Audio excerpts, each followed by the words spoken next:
তোমরা যারা ক্যালকাটা ইউনিভার্সিটির আন্ডারে এমডিসি কোর্স অর্থাৎ পাস কোর্সের ছাত্রছাত্রী আছো এবং তোমাদের রাষ্ট্রবিজ্ঞান সাবজেক্টটা মাইনর সাবজেক্ট হিসাবে আছে, তোমাদের জন্য আজকের ক্লাস খুবই গুরুত্বপূর্ণ।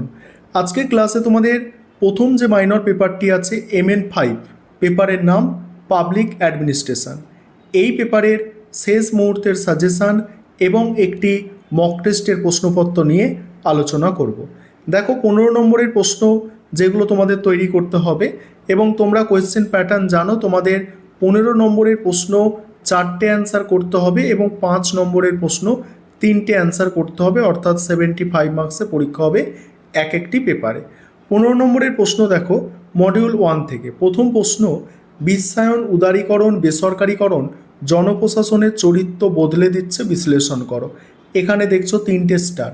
যে প্রশ্নগুলোয় 3টে স্টার দেওয়া আছে এই প্রশ্ন কোনোভাবেই স্কিপ করা যাবে না, কারণ তোমাদের এই পেপার, যে দুটো মাইনর পেপার আছে এই দুটো পেপারই যথেষ্ট তোমাদের কঠিন আছে এবং সিলেবাস কিন্তু অনেক বিস্তারিত আছে। তারপরে দেখো পরের প্রশ্ন, সনাতন জনপ্রশাসনের প্রতি চ্যালেঞ্জ রূপে নয়া জনপ্রশাসনের উদ্ভব এবং বৈশিষ্ট্য। প্রশ্নটা ঘুরিয়ে আসতে পারে যে নয়া জনপ্রশাসনের উদ্ভব এবং বৈশিষ্ট্য আলোচনা করো। পরের প্রশ্ন, শাসন বা গভর্নেন্স বলতে কী বোঝো? শাসন ও সরকারের মধ্যে সংযোগ ও পার্থক্য আলোচনা করো। এর সঙ্গে আরেকটি যুক্ত করা আছে, 1990 সালের পর গভর্নেন্সের বিবর্তন আলোচনা করো। ঠিক আছে, অর্থাৎ শাসন বা গভর্নেন্সের বিবর্তন। এখানে মোস্ট যে ইম্পর্টেন্ট পোর্শন সেটা হচ্ছে কি সরকার এবং শাসনের মধ্যে পার্থক্য, এটা হচ্ছে মোস্ট ইম্পর্টেন্ট পোর্শন। পরের প্রশ্ন, সরকারি বেসরকারি প্রশাসনের মধ্যে সাদৃশ্য বৈসাদৃশ্যগুলি আলোচনা করো। তারপরের প্রশ্ন, তুলনামূলক জনপ্রশাসনের মূল বৈশিষ্ট্য এবং এর অবদান আলোচনা করো।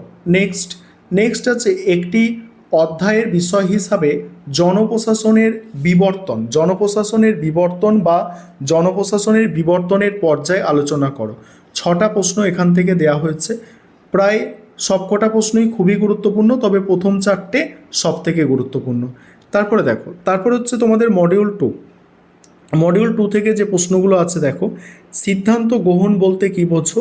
প্রশাসনের সিদ্ধান্ত গ্রহণ অপরিহার্য বা মূল চালিকা শক্তি, হারবার্ট সাইমনের তত্ত্বসহ আলোচনা করো।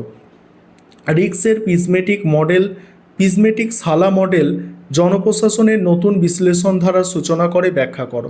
অর্থাৎ রিক্সের প্রিজমেটিক মডেল, এইভাবে প্রশ্নটা আসতে পারে, অর্থাৎ রিক্সের সালা মডেল বা প্রিজমেটিক মডেল আলোচনা করো। একই প্রশ্ন, ঠিক আছে, উত্তর একই হবে।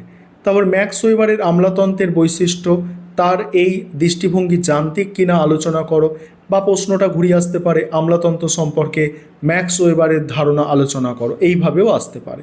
পরের প্রশ্ন, জননীতি বলতে কী বোঝো? জননীতি প্রণয়নের মডেলের গুরুত্ব এবং মূল মডেলগুলি সংক্ষেপে আলোচনা করো।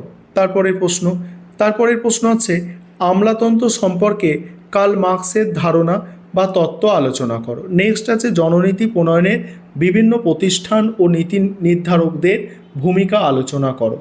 আর জননীতি প্রশাসনের দ্বিবিভাজন, এই প্রশ্নটাও আসতে পারে ঘুরিয়ে ফিরিয়ে। ঠিক আছে, মোটামুটি এখানে শেষ মুহূর্তের সাজেশন, তাই অতিরিক্ত প্রশ্ন রাখা হয়নি। 4টে করে প্রশ্ন কিন্তু তোমাদের স্টার দিয়ে দেওয়া হয়েছে। ঠিক আছে, তারপরে তোমাদের 5 নম্বরের প্রশ্ন যেগুলো করবে দেখো, প্রথম প্রশ্ন আছে জনপ্রশাসনের প্রকৃতি আর পরিধি।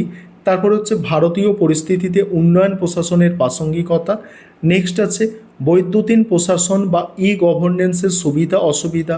নেক্সট প্রশাসনিক স্তরবিন্যাস মানে হায়ারকি বলতে কী বোঝো, এর সুবিধা অসুবিধা। তারপরের প্রশ্ন আছে জনপ্রশাসনে কেন্দ্রীকরণ ও বিকেন্দ্রীকরণের ধারণাগত গুরুত্ব ব্যাখ্যা করো। তারপর নিয়ন্ত্রণের পরিসর বলতে কী বোঝো। নেক্সট জনপ্রশাসনে সরাসরি বা পরামর্শমূলক কাঠামোর কার্যাবলী আলোচনা করো। এখানেও দেখবে যেগুলো স্টার দিয়ে চিহ্নিত করা আছে, অর্থাৎ প্রথম 4টি করে প্রশ্ন স্টার দিয়ে চিহ্নিত করা আছে, ওগুলো সব থেকে গুরুত্বপূর্ণ। তারপর মডিউল 2 কী আছে দেখো, প্রশাসনের নেতৃত্বের ভূমিকা বা গুরুত্ব ব্যাখ্যা করো।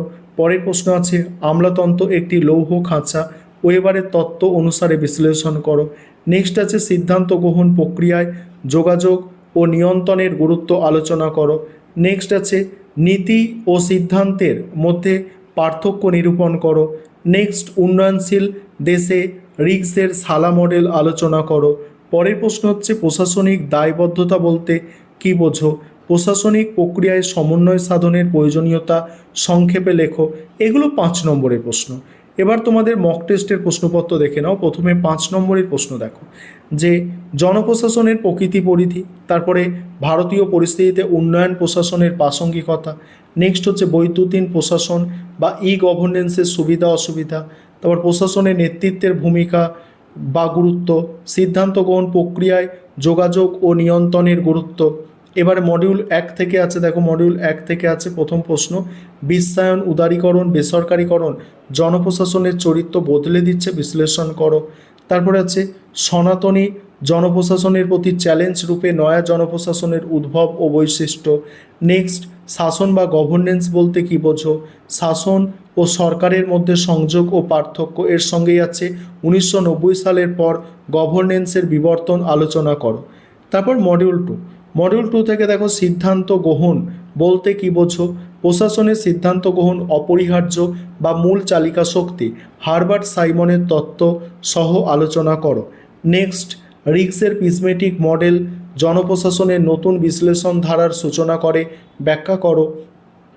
নেক্সট, ম্যাক্স ওয়েবারের আমলাতন্ত্রের বৈশিষ্ট্য ব্যাখ্যা করো, তার এই দৃষ্টিভঙ্গি কি যান্ত্রিক, আলোচনা করো। এবার তোমরা যারা ইংলিশ ভার্সানের স্টুডেন্ট আছো তোমরা সম্পূর্ণ সাজেশনটা দেখে নাও, অর্থাৎ মক টেস্টের প্রশ্নপত্রটা তোমরাও দেখে নাও।